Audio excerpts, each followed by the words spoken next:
idea which is really worth spreading. And that spreading requires exponential awareness and exponential spreading for us. It's for us. It's for our future generations to come. And we have to realize it now. Because the action has to be taken now. And if I have to ask, what is the one message I want each one of you to carry? This is the message I want you to carry. It says, environment protection is my responsibility in sustainability. So if you look at I have specifically highlighted I because I is the key word here. Nobody wants to own the responsibility, whereas we want to say, and I want to make you aware that I is the key word in environmental protection and sustainability. Sustainability, what is sustainability? Sustainability is about fulfilling the needs of current generations without compromising the needs of future generations while ensuring the balance between economic growth, environmental care and social well-being. And we are going to talk about environmental care. Economic growth and environmental care are two things which require needs and exponential actions, and I request the young generations to take a note of it because somewhere we relate growth against the sustainability or economical environmental causes. What has changed? What we are seeing as a change, or probably I would say has already changed. We see temperature of around 50 degrees at Vancouver, Canada. We never thought of such kind of climate changes. If you look at this glacier, on 1986 it was a complete glacier, but in 2019 the glacier has vanished. The incidents of floods, there in the decades of 70s there were 300 incidents of floods, but now in the decade of 2010 the number of flood incidents, these are major number of flood incidents, have risen to more than 1300. That is 300% number increase. Similarly is the cause of forest fires. The numbers are increasing multi-folded, and that's because of climate change. The sea levels are rising. Sea levels is rising every 3 millimeters round about, I will say that 3.5 mm every year. That's a great cause of concern for us and we should realize it. Indonesia capital Jakarta is known as a sinking city.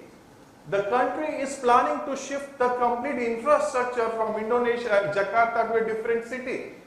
It calls for action from our side, and nothing to go far. Today's Times of India Ahmedabad edition carries this article where a village in Valsad is going to sink into the sea. That's call for action for us. That's call for action from each one of us. We need to understand why this is happening. This is happening because you students are there. I assume most of them know about that. The global temperature of our atmosphere is rising. Global temperature is rising to 0.7, 0.9 degrees centigrade. Why the temperature is rising? Temperature is rising because the concentration of carbon dioxide in our atmosphere is rising. If you look at, since the industrial growth, 1950 onwards, the exponential growth in the concentration of carbon dioxide in our environment. This carbon dioxide, again, generation happens through our demand of energy. Our demand of energy is consumed from oil, gas, coal, because these are the fuels. 80 to 85% of our energy demand, it comes from these fuels. As you know, equation of energy, we need anything and every task, we need energy there. So when we burn fuel with oxygen, what we get? We get energy which we use to perform our task. But we also get carbon dioxide out of it. And that's a greenhouse gas. And probably I was very surprised, and probably I think some of you will also be surprised to know these gases, or carbon dioxide specifically, has an average life of astonishing 300 years.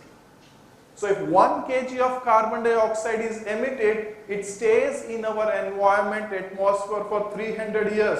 So look at the aspect, the average life, and these gases trap and absorb heat. They do not allow heat to dissipate. That's why the global temperatures are rising. And we owe this to our generations to come, that how do we reduce this? We want them to live in a society where the resources are available. Now, the next question which comes is, how do I relate to this? How do I as a common person relate to this? And how I am contributing to the global warming or this? We can look at these objects and relate. They have something common.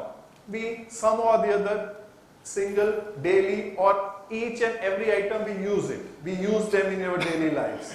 So we are the consumer of these items. And these items were made by energy. They were used to, energy was used to manufacture them, transport them to your place. And the consumption also relates to or consume energy.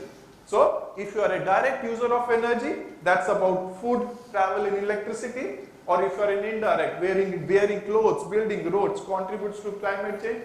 Yes, we do. So now I think we understand that I am the contributor to the climate change. That is the fact we have to realize.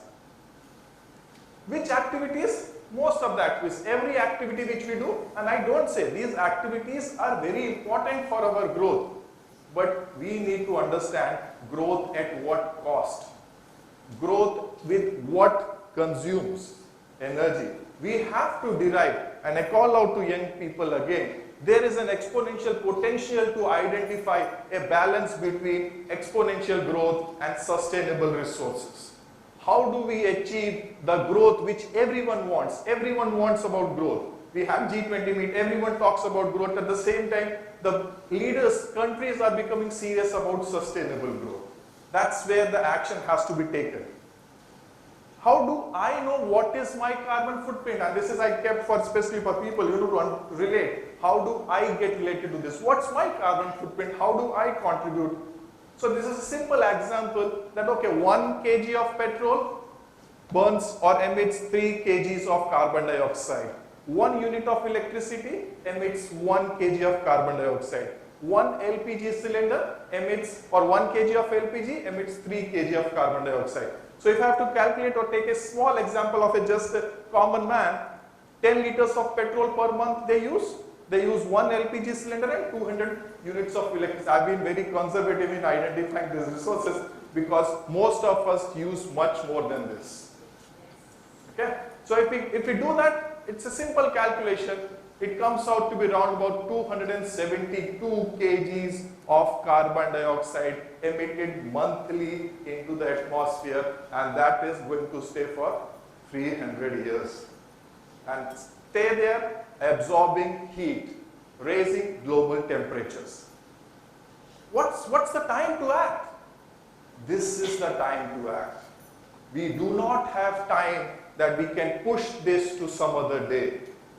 If you look at climate clock, it says today morning 5:45, it says 5 years and 309 days are remaining for us to control. I'm not threatening you, let me be fair. It is days remaining where we have to ensure we do not allow temperature of our atmosphere go more than 1.5 degree or rise more than 1.5 degrees centigrade. What will happen? The world is not going to collapse after that, let me tell you. The number of climatic natural disasters will increase. We see cyclones, it's because of rise in sea level temperatures. We see floods, climatic conditions and extreme conditions at unexpected places will increase. It will cause harm to the humankind. That is why we need to act. This is the time. Every single second, we emit 1.3 million kg of carbon dioxide. This is an old figure, but this is huge. We need to acknowledge this. I just did a similar simulations with answering my lifestyles. Okay, how much ACs I have, how do I commute, how much petrol I use. It comes out that if a Mother Earth replenish resources in 1 year, if we have all persons behaving like me, all the resources which are replenished in 1 year will get consumed by 25th of March. That means in 90 days we will consume whatever Mother Earth replenishes in a year. And we would need 4.5 planets, 4.5 Earths to survive further. But we don't have an option. We still do not have a second Earth identified. So action time is now. Now I relate to people like you. How do I and what I can do to ensure I reduce my carbon emission? I was quite influenced by, there is professor in IIT, Mr. Chetan Solanki, who left his professional job and he's a mission to get solar education awareness across India. Okay, so he proposed this kind of model where you have to say, avoid the energy usage. If we can avoid, it's better.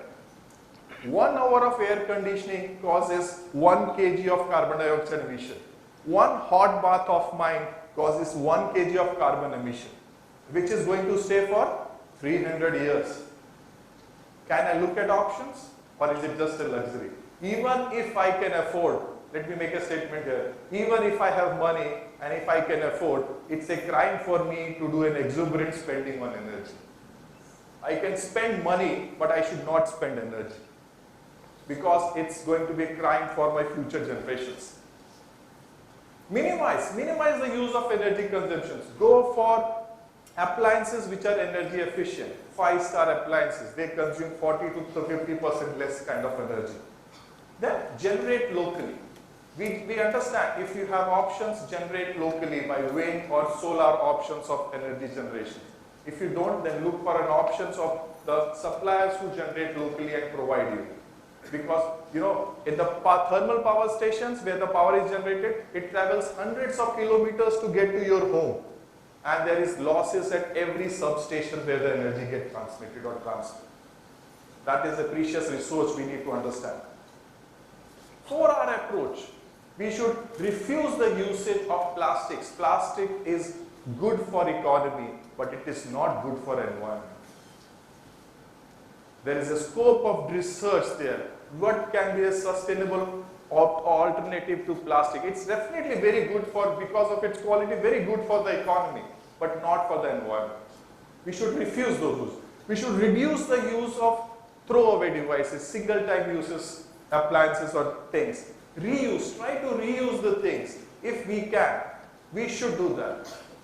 Recycle, try to recycle. It is just 9% of the plastic which is produced in a year gets recycled. Rest 91% goes in dump yards.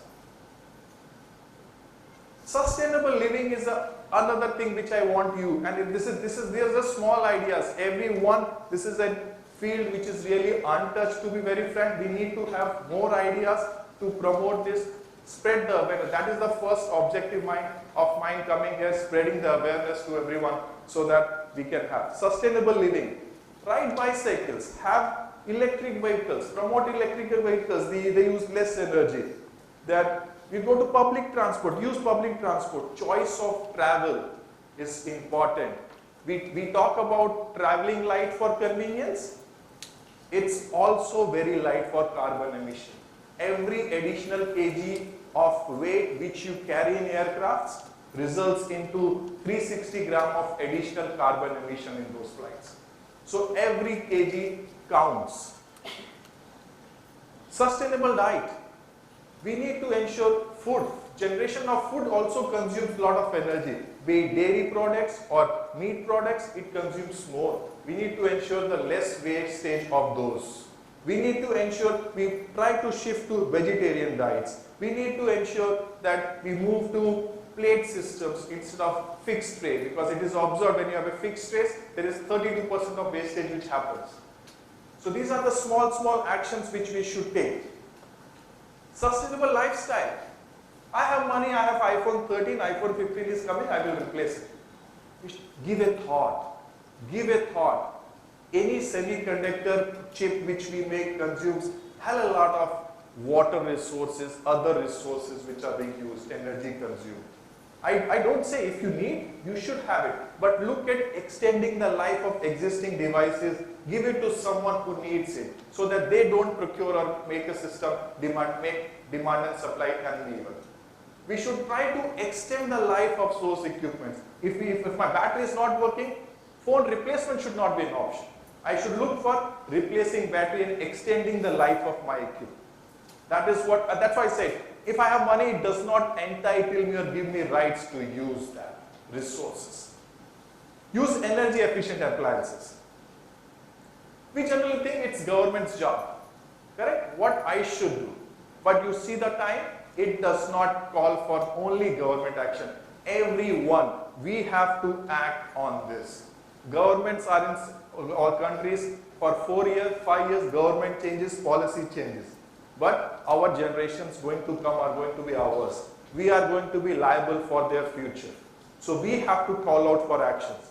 And I request every one of you to have certain pledges from here which says, I will minimize the age of use of air conditioning. I will reduce or minimize the age of geyser. I will reduce or do less traveling if not required. I will move to sustainable energy. I will reduce the food waste. Let's have all the action call out and pledge out for it and spread this awareness among whomever we interact, because awareness is going to be the first step for us. When people get aware, then the call for action is the next action. And I end with a very apt quote from Gandhiji: the world has enough for everyone's need, but not for everyone's greed.